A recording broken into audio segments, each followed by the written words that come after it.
So this is our cutting board, so we're going to put that in the vise. We're going to get our side. What we're going to do is we're going to start with our housing joint grooves. We're going to put a groove down each side of these pencil lines, and that's going to make it easy for us to locate our chisel when we start checking that out. So we're going to find a piece of custom wood and we're going to put it in our groove because it's the same thickness.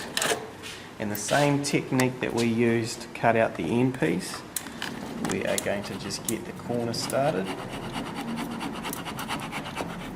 and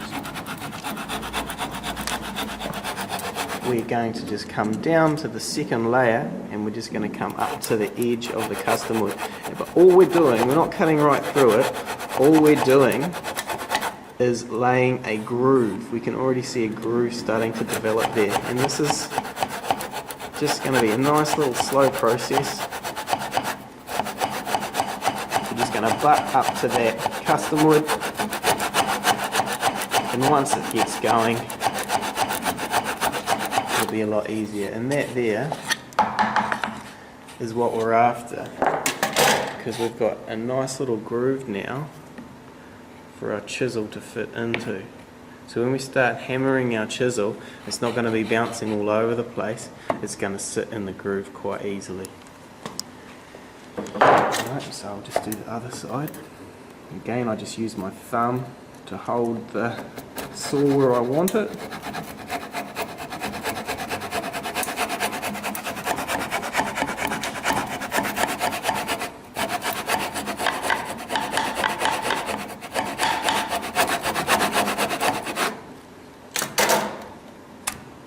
And what we have is a nice groove down each side. Alright, so now we got our mallet. We use our mallet and our chisel. We want to use the flat side of the chisel to the edge. So you want the groove of the chisel on the inside, because if we put that to the outside, it will actually munch up the timber on the side. So we have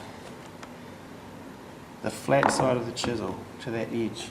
And we just want to give it a little tap. Now when we chisel, we start with the corner and we roll it like that. So I'm going to start with the corner and roll it.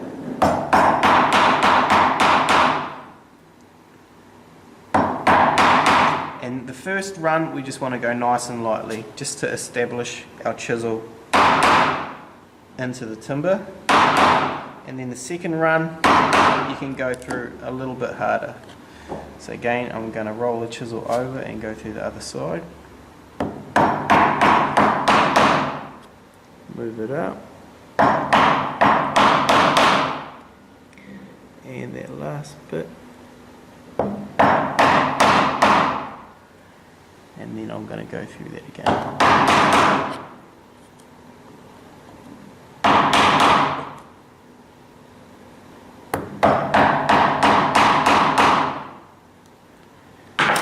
So we're just wanting to go through our first layer. If we can see on the edge, we can pretty much see our first layer has come loose there. So what we're going to do is we're going to clean that first layer out, and then we're going to start chiseling out for the second layer. So I'm going to lay that down. I'm going to get the skinny chisel. Now we want to make sure that the chisel is narrower than the gap that we're trying to remove. Okay, because if it's too wide, if you've got the medium sized chisel, it's going to be too big. It's going to be actually bigger than the groove, and you'll end up chipping the two sides, and we don't want that. So we have the narrow chisel. We are going to hold the chisel so that the groove there, or the rounded bit, is down and the flat bit is facing up towards us. That will actually make the chisel curve up. If we've got it like this and the flat edge is down, the chisel will want to dive in and dig in, and you'll end up chiseling it right through and it'll come out the other side. So we want to have it flat side up, and we're just going to go down that, take that layer. Now we aren't taking out that top bit. When we get to the groove, that's as far as we're going to go. So you can see the changes in colour. Once you've gone through the first layer, the colour will actually change. Now we're going to start taking out the second layer. So the same thing that we did last time. You want the beveled edge of the chisel facing inside the work that we're going to remove. And we're just going to do the same thing and roll through the timber, starting on the corner and roll it down.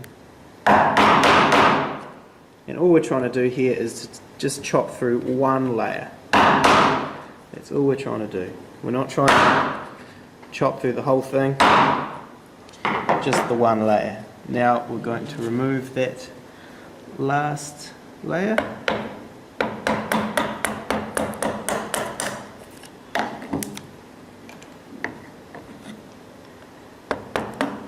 If you've cut through the sides properly, it should just come out like that, nice and easy.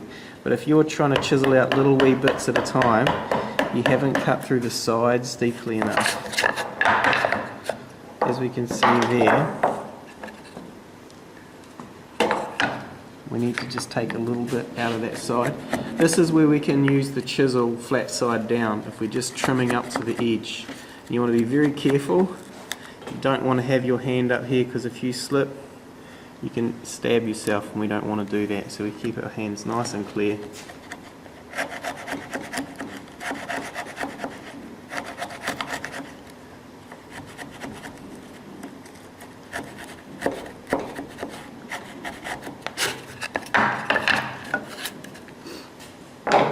And just to make sure that we've got it right, we're going to take our piece that fits in there, our end piece, and it should just fall into the gap nicely like that, which that looks